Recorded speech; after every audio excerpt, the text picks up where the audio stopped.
আসসালামু আলাইকুম। গত 2 থেকে 3 দিন আগে আমাদের ক্ষেতে ধান লাগানো হয়েছিল। তো এখনই আমাদের ধান ক্ষেতের মধ্যে পানি নাই। মূলত আমাদের ক্ষেতের পাশে একটা পুকুর আছে। ওই পুকুরে সোয়ায় সোয়ায় পানিগুলা চলে যায়। এই কারণে আজকে আমাদের আবার পানি নিতে হবে। যেহেতু এই ক্ষেতের পুরাটুকুই আমাদের না, এই কারণে মাঝখান দিয়ে একটা হাতাইল তৈরি করতে হবে। মূলত আমাদের এইখানে 10 কাঠা আর পাশের টুকু আছে 5 কাঠা। হাতাইলটা দেওয়ার পরে আমাদের ক্ষেতের পানি পাশের ক্ষেতে যেতে পারবে না, আর পাশের ক্ষেতে না যেতে পারলে সোয়ায় সোয়ায় আর পুকুরেও যেতে পারবে না। তাহলে পানিটা আমাদের ক্ষেতে আটকে থাকতে পারবে। এই কারণে মূলত এই কাজটা করা। এই কাজটা করলে চারদিকে আমাদেরই লাভ। আসলে আজকের আবহাওয়াটা একটু অন্যরকম, একবার মেঘ লাগাচ্ছে আবার রোদ বেরোচ্ছে। মূলত বৃষ্টি যদি হয় তাহলে পানি লওয়ার দরকার ছিল না, আর বৃষ্টি না হলে আমাদের অবশ্যই পানি নিতে হবে। তো আমি পানি নিতে যেহেতু চলে আসছি তাহলে নিবই। 2 দিন আগেও এদিকে সব ধান লাগানো ছিল না, এখন দেখেন চোরার প্রায় সব দিকে ধান লাগানো প্রায় শেষের দিকে। কিছু কিছু হটায় মোটায় বাকি আছে, আজকেই সব হয়ে যাবে ইনশাআল্লাহ। পানি নিতে আইছিলাম, এই দেখেন ওই জায়গায় ক্ষেতের মধ্যে পানি হচ্ছে।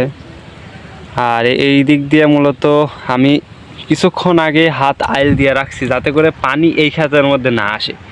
এই ক্ষেতে আসলে এই দেখেন এই দিক দিয়ে পানি এই পুকুরের পার দিয়ে হয়ে পুকুরে চলে যায়, কেননা পুকুরের পানি একটু কম থাকার কারণে এদিকের পানি চুয়ায় চুয়ায় যায়। আপনারা হয়তো জানবেন না যে গর্ত থাকে আর কি, ওই গর্তের মাধ্যমে চুয়ায় চুয়ায় যায় পানি, তার পানি নিচের দিকে চলে যায়।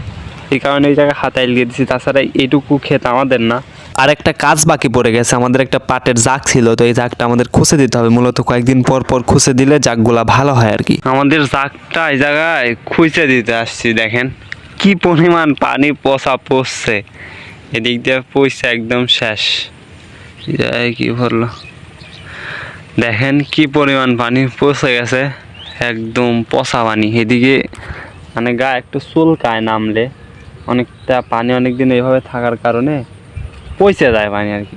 এই ময়লাগুলা কচুরি পানাগুলো যেগুলো আছে এগুলা ওই যে দিক দিয়ে পচে গেছে। এরকম মেলায় দেখেন প্রচুর আছে, এগুলো সব পচে যায়। তো যাক খুঁজে দিলাম, এদিক দিয়ে এরকমভাবে খুঁজে দিলে মানে জাগটা ভালো হয় আর কি। এই দেখেন এদিক দিয়ে খুঁজে দিতে গেলে এদিক দিয়ে পানি ওঠে আর কি, চাপ দিলে এরকমভাবে তুলে দিলে পাটগুলা ভিজে যায়। উপরে যদি একাটুক মানে বের হয়ে থাকে তাহলে ভিজে যায়, গেলে মনে করেন যে ওই জিনিসটা ভালো হয় আর কি। এই জন্যই মূলত খুঁজে দেওয়া। প্রচুর পরিমাণে বাতাস বইছে এদিক দিয়ে, দেখেন কি পরিমাণ বাতাস। আবহাওয়া মেঘলা মেঘলা একটু। ওকে, আর 2 থেকে 3 দিন পরেই পাটগুলা ধোয়া লাগবে। যদিও 13 দিন হয়েছে, 13 দিন মতো, খুব শীঘ্রই ধোয়া লাগবে। তো পার হইও পার একটা লাভ দেবো, বেশি না, এক লাভে পৌঁছে যাবো। বাপরে চলে আসি, ওই দেখেন এইটুক লাভ দিছি। ও আল্লাহ মালিক, কি পরিমাণ বাতাস এদিকে দেখেন, প্রচুর বাতাস। গ্রাম যে কত সুন্দর এটা যারা থাকে তারাই বোঝে। এই জায়গায় ছাগল নিয়ে এসেছি, ছাগল এই জায়গায় খাবে, আর আমার কাজটা হয়ে গেল।